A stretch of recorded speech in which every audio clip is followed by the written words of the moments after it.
अस्सलाम वालेकुम students, welcome to our physics class. आज हम स्टार्ट करने जा रहे हैं third chapter that is dynamics. हमने सेकंड चैप्टर पढ़ा जो था काइनेमेटिक्स के बारे में। तो काइनेमेटिक्स क्या था? It's about the motion of an object. तो जो डायनामिक्स है ये भी बेसिकली हमारे पास एक ब्रांच है दैट ऑफ मैकेनिक्स। तो मैकेनिक्स को हमने दो ब्रांच में डिवाइड किया है, काइनेमेटिक्स में और डायनामिक्स में। तो डायनामिक्स जो है वो क्या है? एक ब्रांच है मैकेनिक्स की। मैकेनिक्स क्या है? मैकेनिक्स फिजिक्स की ब्रांच है।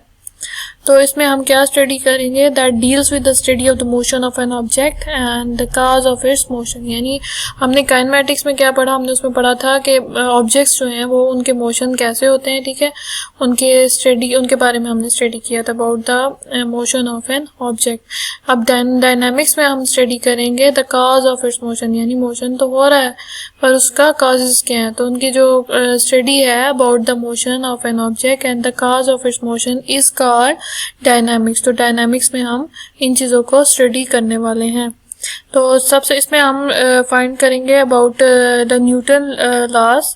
तो सब फर्स्ट ऑफ ऑल हमें कुछ टर्म्स हैं जिनके बारे में पता होना चाहिए। That is a force and momentum, inertia. ये टर्म्स हैं जो हमें इनका कॉन्सेप्ट क्लियर होना चाहिए। Then will go further about study about the Newton laws. First of all हम स्टडी करेंगे अबाउट फोर्स। तो फोर्स क्या है? अ फोर्स मूव और टेंड टू मूव, स्टॉप और tend to stop the motion of a body. The force can also change the direction of the body. तो force क्या कर रही है? फोर्स हमारे पास क्या कर रही है? वो किसी भी बॉडी को मूव करवाएगी या उस बॉडी को स्टॉप करेगी, ठीक है। Force is some kind of power जो कि आपकी किसी भी बॉडी को मूव कराने में या उसको स्टॉप करने में मदद करती है। And the motion of the body, ठीक है, यानी बॉडी के मोशन को स्टॉप करने में या फिर उसको मूव कराने में हेल्पफुल है। तो फोर्स बेसिकली क्या करेगी? The force can also change the direction of the motion of the body. तो इसमें क्या इन्वॉल्व है? इसमें डायरेक्शन भी इन्वॉल्व है। तो फोर्स क्या है? एक वेक्टर क्वांटिटी है, ठीक है, यानी आपकी जो बॉडी है उसकी जो डायरेक्शन है वो उसको भी हेल्पफुल है फोर्स चेंज करने में, यानी ये चेंज करने में भी हेल्पफुल है। तो फॉर एग्जांपल इसको हम डिस्कस करते हैं फर्दर। यहाँ पर एक कार्ट है, person who is pulling some cart. इसमें क्या? we can open a door either by pushing or pulling it. Figure shows a man pulling a cart. अच्छा, जो हमारे पास डोर्स होते हैं मुख्तलिफ शॉप पे या घर में, इस तरह से डोर्स होते हैं, तो उनको अगर हम तो लिखा होता है लाइक पुश एंड पुल, ठीक है। तो वो जो पुशिंग एंड पुलिंग है वो बेसिकली क्या है? एक फोर्स है जो हम उस पर एक्सर्ट करते हैं। उससे क्या होगा? उससे डोर जो है वो ओपन होगा या क्लोज होगा। सिमिलरली यहाँ पर एक कार्ट शो हो रही है फिगर में यहाँ पर। तो इसमें क्या है? मैन में move the cart, change the direction of its motion और में स्टॉप द मूविंग कार्ट। तो वो इस कार्ट के साथ क्या कर सकता है? इसको बाय अप्लाइंग द फोर्स इस कार्ड को मूव करा सकता है फर्दर, ठीक है, इस कार्ड को स्टॉप कर सकता है या इस कार्ड की डायरेक्शन को, यानी अगर उसने आगे जाना है, पीछे जाना है, राइट जाना है, लेफ्ट जाना है, तो वो क्या आ जाती है? उसकी डायरेक्शन। तो उनकी डायरेक्शंस को भी चेंज किया जा सकता है by applying force. Similarly there is another example shown that is a batsman, ठीक है, batsman is given the figure. तो ये क्या करता है? बैट्समैन क्या करते हैं? जब बॉल आती है, ball is throne towards the batsman, तो वो जब उसको हिट करेगा तो वो क्या कर रहा है? Changing the direction of the moving ball by pushing it with his bat. तो बैट से वो बॉल को पुश करेगा, हिट करेगा, आई मीन उसको वो पुश करेगा, जिसकी वजह से जो बॉल की डायरेक्शन अब टुवर्ड्स द बैट्समैन थी, अब उसने हिट किया तो उसकी डायरेक्शन चेंज हो गई ऑफ अ मूविंग बॉल। तो यहाँ पे क्या इन्वॉल्व है? बॉल पे क्या एग्जर्ट हो रही है? फोर्स एग्जर्ट हो रही है through the bat. Similarly another example है a force, there you can see a man applying some force on a wall. A force may not always cause a body to move. अब force को हमने अभी जो study किया कि body zone सा है उस पर उसकी डायरेक्शन चेंज हो रही है या फिर बॉडी मूव कर रही है, स्टॉप कर रही है, ठीक है। तो बाज़ औक़ात ऐसा भी होता है कि अगर आप किसी बॉडी पे फोर्स अप्लाई कर रहे हैं तो बॉडी जो है वो उसमें कोई मोशन नहीं आ रहा, मतलब उसकी डायरेक्शन या कुछ मोशन नहीं हो रहा। जैसे कि हमारे पास यहाँ पे एक एग्जांपल गिवन है कि एक बॉय है जो कि फोर्स तो एक्सर्ट कर रहा है ऑन अ वॉल, लेकिन वॉल पे कोई भी असर नहीं पा रहा। तो क्या वॉल मूव कर सकती है फोर्स अप्लाई करने से? तो यहाँ पे जो सा एक फोर्स की इंटेंसिटी शो हो रही है कि लाजमी नहीं है कि हर तरह की जो फोर्स है वो बॉडी को मूव कराए या फिर उसको डायरेक्शन को चेंज करे। ठीक है, फोर्स की भी एक लिमिट या कह देंगे क्वांटिटी एक किस्म की है कि लाजमी नहीं है कि हर तरह की फोर्स जो है वो बॉडी को लाजमी मूव कराए। ठीक है, इसी तरह से यहाँ पे है goal keeper need force to stop a ball coming to him as shown the figure. तो यहाँ पे क्या आ रही है, एक स्टॉपिंग फोर्स आ रही है। ठीक है, फोर्स टू स्टॉप, तो यानी एक बॉल है जो कि गोल कीपर है उसके पास एक बॉल आ रही है जिसको उसने क्या करना है, स्टॉप करना है। तो उसके लिए उसको क्या चाहिए होगी, अ फोर्स। ठीक है, फोर्स चाहिए होगी जो कि उसके जो मोशन है उसको स्टॉप करने के लिए। ठीक है, यानी बॉल का मोशन वो स्टॉप करे, बॉल को रोक रहा है, तो वो क्या आ रही है, एक स्टॉपिंग फोर्स आ रही है जिससे बॉल को स्टॉप किया जा रहा है। ठीक हो गया। फर्दर अब हमने फोर्स की कौन सी हैं एग्जांपल्स के थ्रू टाइप्स डिस्कस की हैं। एक है कि what happens when you press a balloon. अब अगर हम बैलून को प्रेस करते हैं तो उस पर क्या इफेक्ट्स आ रहे हैं। You can cut an apple with a knife by pushing it sharp edge into the apple. यानी अगर एप्पल है तो अगर हम उसको काटते हैं तो आर शार्प नाइफ, ठीक है, तो हम क्या करेंगे, फोर्स लगाएंगे नाइफ पे। ठीक है, उस तो एप्पल जो है उसकी क्या होगी, शेप जो सी है चेंज हो जाएगी, वो पीसेस में हो जाएगा ना। ठीक है, तो force can also change the shape और size of the body on which it acts. ठीक है, तो इस तरह से क्या होगा कि जो बॉल है, सॉरी जो हमारे पास एप्पल है, उसकी जो शेप है वो चेंज हो जाएगी। यानी पहले वो एक होल एप्पल था, वो क्या हो गया, हमने फोर्स अप्लाई की थ्रू आवर नाइफ और उसको हमने शेप, डिफरेंट शेप और साइज में चेंज कर दिया। Similar thing is happen with the balloon. When we press a balloon तो वो क्या हो जाएगा, ब्रस्ट हो जाएगा। अच्छा जी, तो हमारे पास एक और चीज़ है थ्रू फोर्स हम स्टडी करते हैं, that is inertia. So what is inertia? Inertia is a resisting property of some body. ठीक है, ये एक प्रॉपर्टी है, एक बॉडी की प्रॉपर्टी है, मैटर की प्रॉपर्टी है कि वो रेजिस्ट करता है चेंज को। यानी जो चेंज है, अगर हम फोर्स अप्लाई कर भी रहे हैं तो उसमें क्या है कि वो उस चीज़ को रेजिस्ट करेगा, मतलब उसको एक्सेप्ट नहीं करेगा, चेंज को एक्सेप्ट नहीं करेगा अगर बॉडी रेस्ट में है या मोशन में है। So inertia of the body is its property. Body की प्रॉपर्टी होती है क्या कि वो रेजिस्ट करेगा, due to which it resist any change in state of rest और मोशन। यानी अगर वो रेस्ट में है या मोशन में है तो वो जो चेंज है, चेंज को रेजिस्ट करना जो है वो क्या आती है, इनर्शिया ऑफ द बॉडी है। ठीक है, ये एक बॉडी की प्रॉपर्टी होती है। फॉर एग्जाम्पल हमारे पास दो साइंटिस्ट हैं, that is Galileo and Newton. तो गैलीलियो जो था उसने फर्स्टली क्या ऑब्जर्व किया था, it is easy to move or to stop the light objects then heavier ones. यानी वो कहता है कि अगर हम लाइट जो ऑब्जेक्ट्स होते हैं जिनका वेट मैस, लाइट मैस इनका कम होता है, उनको स्टॉप करना या उनको मूव कराना ज़्यादा इजी होता है as compare to the heavier one. Heavier one को जो है वो डिफ़िकल्ट टू मूव है।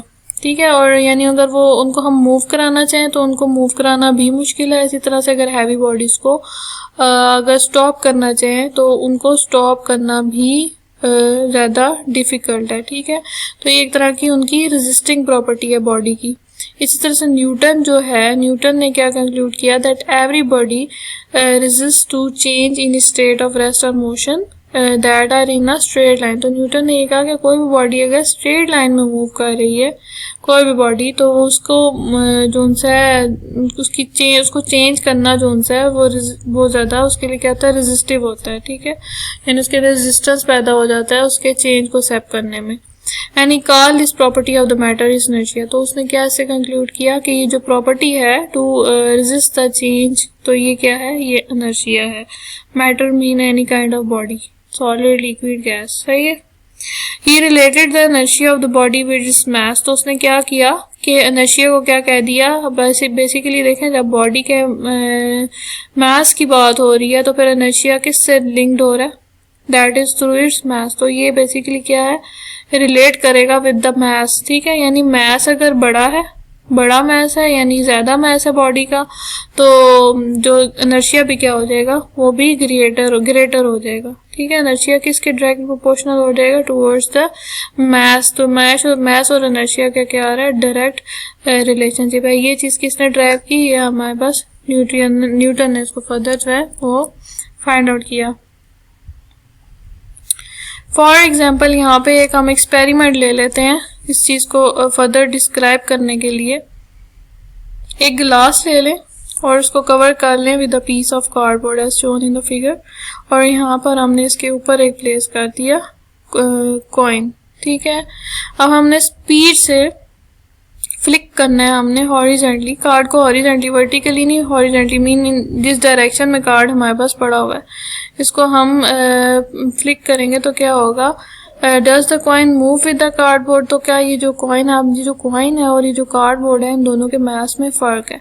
ये जो कॉइन है इसका मास ज़्यादा है और इस कार्डबोर्ड का मास क्या है, कम है। तो हम जब इस बॉडी को मूव फ्लिक करेंगे यानी इसमें फोर्स लगा के हम इसको मूव करेंगे तो क्या होगा कि जो कॉइन है ये कार्डबोर्ड के साथ ही मूव कर जाएगा, नहीं, क्यों, मास की वजह से। ठीक है, इनर्शिया की वजह से। इनर्शिया की वजह से क्या होगा कि ये बॉडी रेजिस्ट करेगी टू द चेंज और ये कार्डबोर्ड के साथ फ्लाई नहीं करेगा।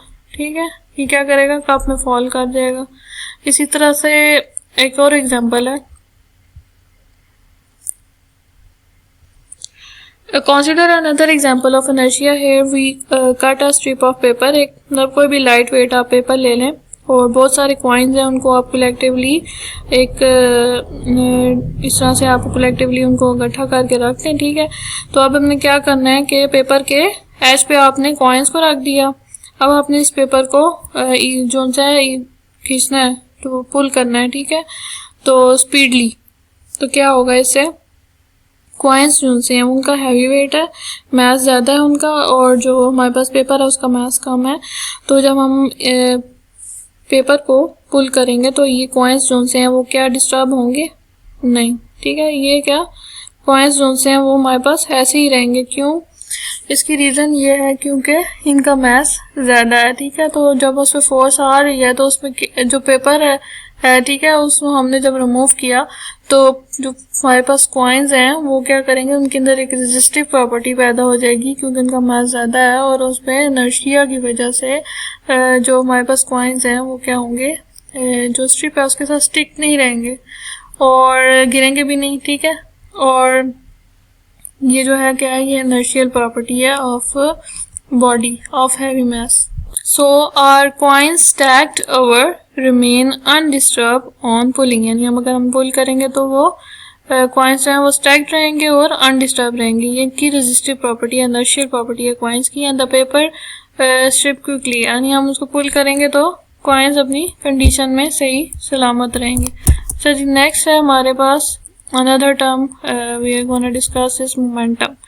तो मोमेंटम जो है ये किस पे डिपेंड करता है, ये बॉडी के मास पे और बॉडी की वेलोसिटी पे डिपेंड करता है। ठीक है, यानी the product of the mass and the velocity is called momentum. इसकी मैथमेटिकल जो डेरिवेशन है वो क्या है, P is equal to mv। Momentum of the body is the quantity of its motion it possesses due to its mass and velocity. यानी हम motion की quantity को जो डिस्क्राइब करेगा ना, यानी मोशन कितनी क्वांटिटी में है वो उसका क्या है, मोमेंटम। और वो किस पे डिपेंड कर रहा है, वो बॉडी के मास पे डिपेंड कर रहा है और बॉडी की वेलोसिटी पे डिपेंड कर रहा है। यानी मोमेंटम का डायरेक्ट रिलेशन है towards the mass and the velocity, यानी मास और वेलोसिटी का जो प्रोडक्ट होगा वो मोमेंटम को डिस्क्राइब करेगा। ठीक है, यहाँ पे हम मैथमेटिकल एक्सप्रेशन ड्राइव कर लेंगे, P is equal by two mv। अच्छा जी, तो मोमेंटम जो है वो एक वेक्टर क्वांटिटी है। क्यों, क्योंकि इसमें हमारे पास क्या यूज हो रहा है, velocity. Velocity is a vector quantity, the product of the mass and velocity will be a vector quantity. So momentum is also a vector quantity. Momentum क्या आ गया, वेक्टर क्वांटिटी। और ऐसा यूनिट्स क्या है, किलोग्राम मीटर पर second. तो मास का unit क्या होता है हमारे पास, किलोग्राम्स में होता है मास, तो ये आ जाएगा kg। और यहाँ पे जो वेलोसिटी है इसका आ रहा है मीटर पर सेकेंड, तो kg मीटर पर सेकेंड जो है किलोग्राम मीटर पर सेकेंड आ गया मोमेंटम का यूनिट। इसी तरह से अगर हम एक और एग्जांपल इसकी कंसिडर करते हैं, जैसे एक बुलेट है that has a very small inertia due to small mass, ठीक है। बॉल जो बुलेट होती है उसका मास क्या होता है, बहुत ज़्यादा लेस होता है, और अगर हम इसको किसी हैवी बॉडी के साथ हिट करते हैं तो उसका जो इम्पैक्ट है वो बहुत स्ट्रॉन्ग आएगा। यानी अगर हम गन से बुलेट को फायर करते हैं तो जो बुलेट है उसका जो बॉडी पे इम्पैक्ट है वो बहुत स्ट्रॉन्ग आता है। हालांकि जो बॉडी है उसका जो बुलेट है उसका मास क्या है वो बहुत ज़्यादा स्मॉल है, तो वो उसको जो चेंज को रेजिस्ट करना चाहिए। तो हाउ डज इट हैपन, तो ये जो सारी चीज़ डिस्क्राइब करता है वो क्या करता है, हमारे पास मोमेंटम, यानी मास और जो वेलोसिटी का रिलेशनशिप है उसको क्या चीज़ डिस्क्राइब कर रही है, मोमेंटम।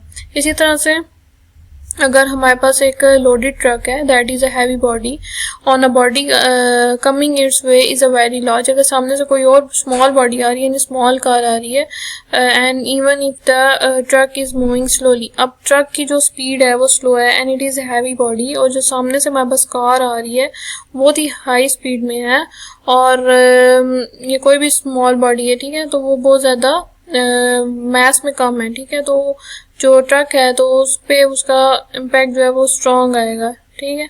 क्यों, ये जो सारा रिलेशन है किसके, जो मास और वेलोसिटी का जो रिलेशनशिप है, तो ये किससे जिससे हमने न्यू एक फिजिकल क्वांटिटी ड्राइव की, that is a momentum. So momentum is basically a change of the relationship of the bodies